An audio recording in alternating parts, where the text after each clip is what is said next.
2 yıl gibi kısa bir sürede James Webb Uzay Teleskobu ufkumuzu açtı ve eskisinden çok daha fazla şeyi görmemizi sağladı. Ancak Webb'in fırlatılmasından önce bile halefleri geliştiriliyordu. Geleceğin uzay gözlemevi diğer gezegenlerdeki yaşam ihtimaline çok daha yakından bakabilecek.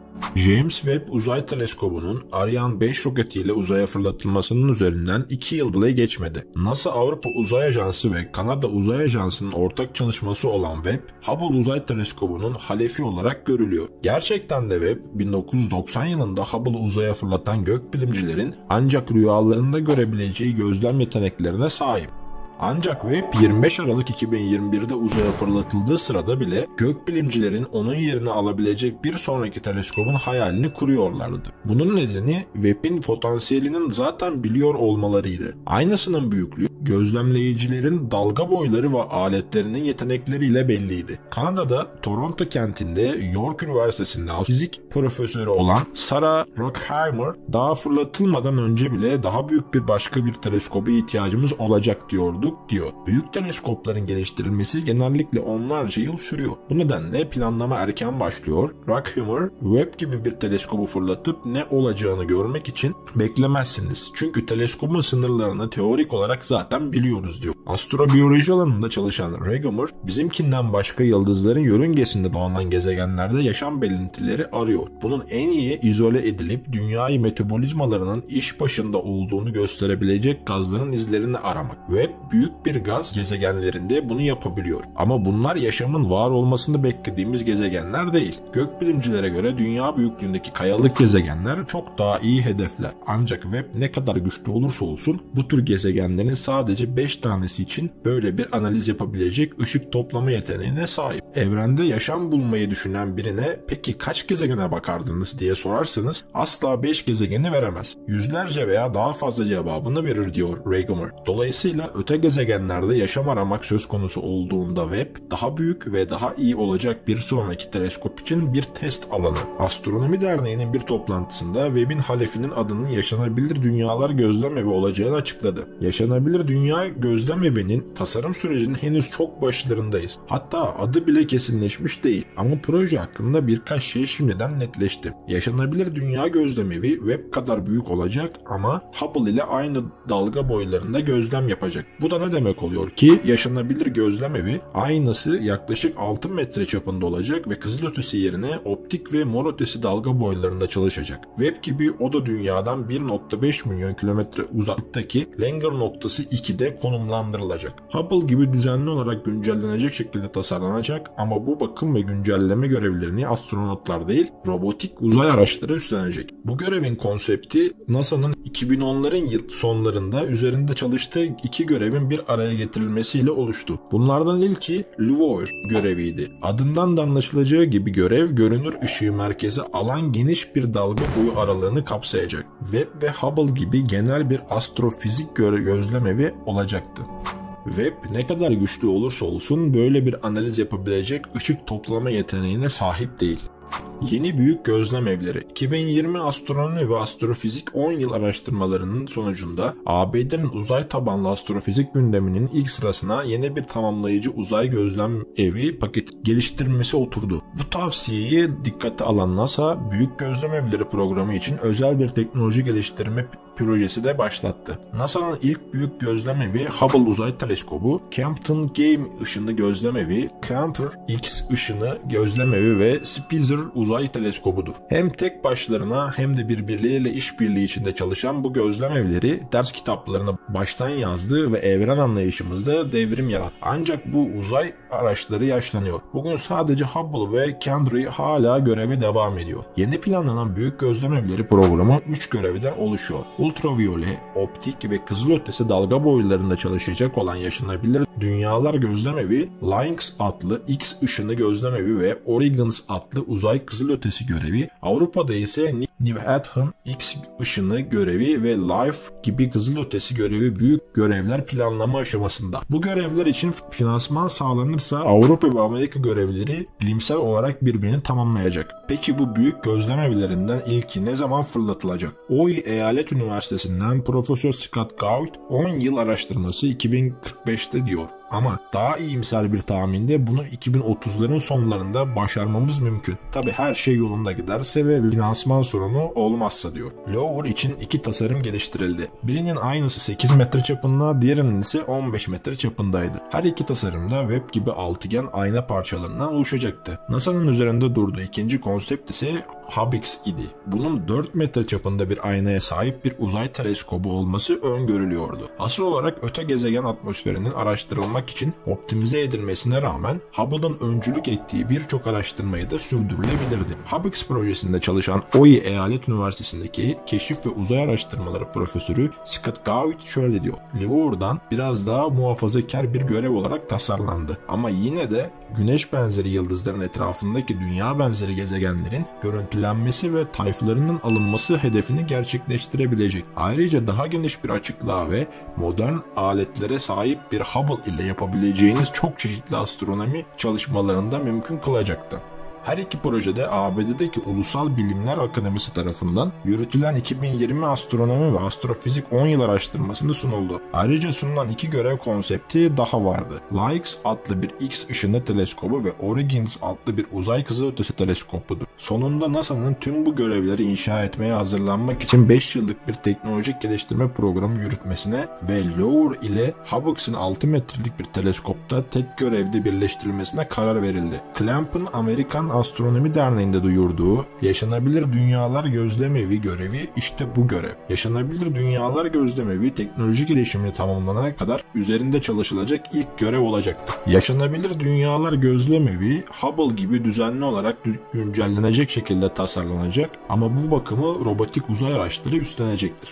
Yaşamın nefesi. Gökbilimciler uzun zamandır başka dünyalarda yaşam aramanın hayalini kuruyor. Geleneksel olarak bu çalışmalar radyo teleskopları kullanarak dünya dışı iletişim işaretlerini incelemeye dayanıyor. Tabi bu durumda dünya dışı varlıkların teknolojik olarak gelişmiş olduklarını, dolayısıyla radyo kullandıklarını varsaymış oluyoruz. Ancak akıllı olmayan türleri ararken şimdiye kadar Güneş sistemimizle sınırlı kaldık. Uzay araçlarının Mars arazisini taradık, Jüpiter ve Satürn'ün uydularını gözlemledik ama pek uzağa gidemedik. Yaşanabilir dünyalar gözleme ve araştırmayı Güneş sistemimizin ötesinde gezegenleri taşıma ve evrimin her evresindeki canlıların tespit edebilme yeteneğiyle bu durumu değiştirecek. Bunun püf noktası tüm canlıların nefes aldığı gerçeği. Nefes almak bir gazı alıp başka bir gazı dışarı vermek demek. Dünyada bu süreç atmosferimizi kimyasal dengenin dışına iterek atmosferimize olası gerekenden daha fazla oksijen ve metan yerleştiriyor. Dünyadaki canlılar yarın yok olsaydı atmosferdeki oksijen ve metan kimyasal ve jeolojik süreçlerle yavaş yavaş ortadan kalkardı. Dolayısıyla yalnızca kimya ile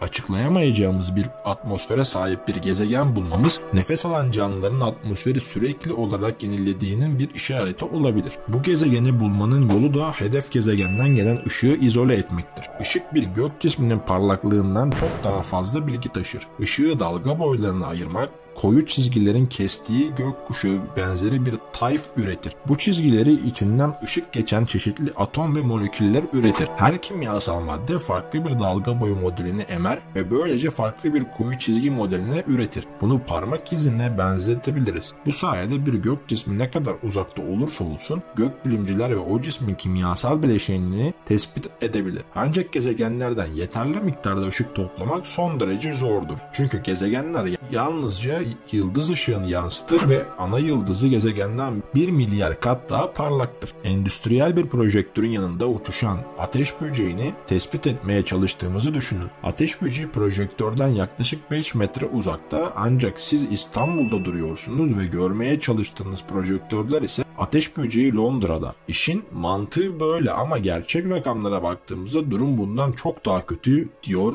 Gawit. Yaşanabilir dünyalar gözlemevi araştırmayı Güneş sistemimizin ötesindeki gezegenlere taşımak yeteneğiyle bu durumu değiştirecek. İşte bu yüzden gezegenin görülebilmesi için yıldız ışığını bastıracak yöntemlere ihtiyaç var. Yaşanabilir dünyalar gözlemevinde merkezi yıldızdan gelen ışığı fiziksel olarak engellemek için koronograf adı verilen bir cihaz kullanılacak ama bu aşırı hassasiyete dayanan ve dikkatle yapılması gereken bir işlev. Koronografi zor bir şey. Özellikle bu seviyede daha da zor. Şu anda üzerinde çalıştığımız teknolojilerden biri bu. Hala onu yaşanabilir dünyalar gözlemevi için olması gereken nokta noktaya getirmeye çalışıyoruz diyor Gaudi. NASA koronografi üzerinde çalışıyor ama kör edici yıldız ışığını bastırmanın başka yolları da var. Regemer, LIFE adını verdiği projesinde çalışıyor. Zürih'te İsviçre Federal Teknoloji Enstitüsü'nün tarafından koordine edilen LIFE, başlı başına bir görev haline gelebilir. Yaşanabilir dünya gözlemevi gibi LIFE da yakın gezegenlerin atmosferlerini analiz ederek yaşam izlerini aramaya odaklanıyor. Ama yaşanabilir dünyalar gezegeni gözlemevi farklı olarak Tayfun kızılötesi kısmına öncelik veriyor ve koronograflı tek bir teleskop değil. LIFE bir uzay teleskopları filosu. Bu filodaki teleskoplar ışıklarını öyle bir şekilde birleştirecek ki yıkıcı girişim denilen bir süreç. Yıldızdan gelen parlamayı ortadan kaldırarak sadece gezegenden yansıyan soluk ışığın parlamasını sağlayacak. Böylece ESA'nın 1990'larda öncülük ettiği ve yaklaşık 10 yıl boyunca üzerinde çalıştığı bir fikir yeniden canlandırılmış oluyor. O zamanlar konsepte Darwin adı verilmişti. Darwin 3 veya 4 adet 4 metrelik uzay teleskobundan ve merkezi bir ışın birleştirici uzay aracından oluşacaktı. Webb'den 10 ila 100 kat daha ayrıntılı görüntüler sağlayabilecekti. Darwin teknolojik açıdan zorlu ve pahalı bir görevdi. Nihayetinde rafa kaldırıldı çünkü o zamanlar öte gezegenler hakkında yeterince bilgimiz yoktu. Gökbilimciler dünya büyüklüğünde kaç tane gezegen olduğunu, bunları güneş sisteminin ne kadar yakında bulabileceğimizi hiç bilmiyordu. Darwin önce gezegenleri bulmak, sonra da atmosferini analiz etmek üzere tasarlanmıştı. Ancak bir ihtimalle Darwin dünya benzeri gezegenlerin nadir olduğu dolayısıyla araştırılacak bir şey olmadığını keşfedebilirdi. Regemer, Darwin projesinin yürümemesinin asıl nedeni buydu diyor. Ama aradan geçen 30 yılda işler değişti. NASA'nın Kepler uzay teleskobu bir öte gezegen sayımını yaptı ve gezegenlerin galaksideki yıldızlardan fazla olduğunu gösterdi. Dahası yıldızların %20'si ila %50'sinin yaşanabilir bölgelerinde dünyaya yakın büyüklükte kayalık gezegenler olması muhtemel. LIFE konsepti iki nedenden ötürü Tayfun kızılötesi kısmına odaklanıyor. Birincisi yıldızla gezegen arasındaki kontrast. Sadece milyonda bir. Yani yıldız gezegenden 1 milyon kat daha parlak. Tayfun görünür kısmında ise yıldız gezegeni milyarda bir oranla gölgede bırakıyor.